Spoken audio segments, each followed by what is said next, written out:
7h39, Nico Saliagas, l'heure de retrouver Jean-Michel Apathy. On en parle depuis hier dans nos éditions. Les profs prennent la parole depuis ce week-end sur les réseaux sociaux pour dénoncer la violence dont ils sont victimes dans les collèges, dans les lycées, avec un constat unanime.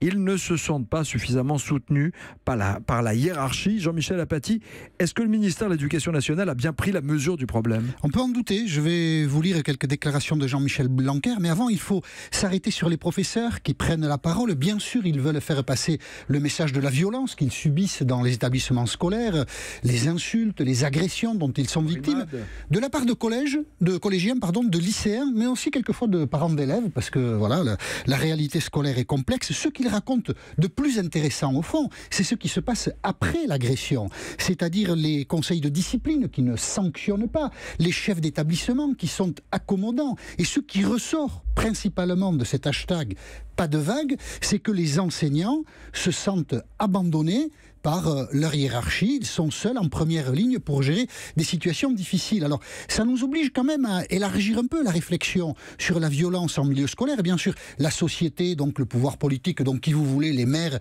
ont une part de responsabilité pour régler ce problème, parce qu'il faut redonner un cadre à des jeunes sans repère. Mais ça veut dire qu'il y a aussi un malaise à l'intérieur de l'éducation nationale et une coupure entre les fonctionnaires qui ne sont pas en première ligne et les professeurs qui, sur le terrain, doivent gérer des situations difficiles. Et c'est là que, de manière étonnante, d'une certaine manière, le ministre de l'Éducation nationale, Jean-Michel Blanquer, est intervenu, un ministre de la vie générale qui, depuis 15 mois, fait plutôt un bon travail à l'Éducation nationale. Mais qu'est-ce qu'il a dit hier quand on lui a dit « Qu'est-ce que vous pensez de cette prise de parole des professeurs ?» On aurait pu attendre un ministre de l'Éducation enthousiaste, que les bouches s'ouvrent, que la parole se libère.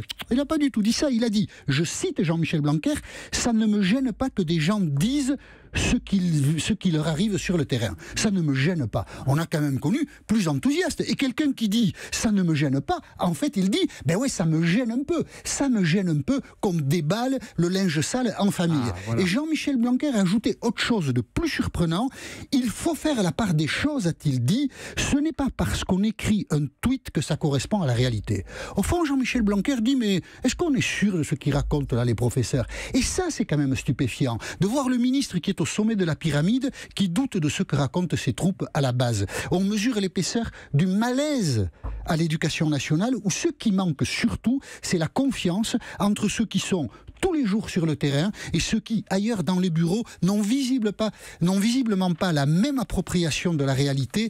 Il y a certes un travail à faire, je le répète, au sein de la société, mais aussi au sein de l'éducation nationale pour dissiper un malaise et faire face aux problèmes nombreux que connaît cette institution.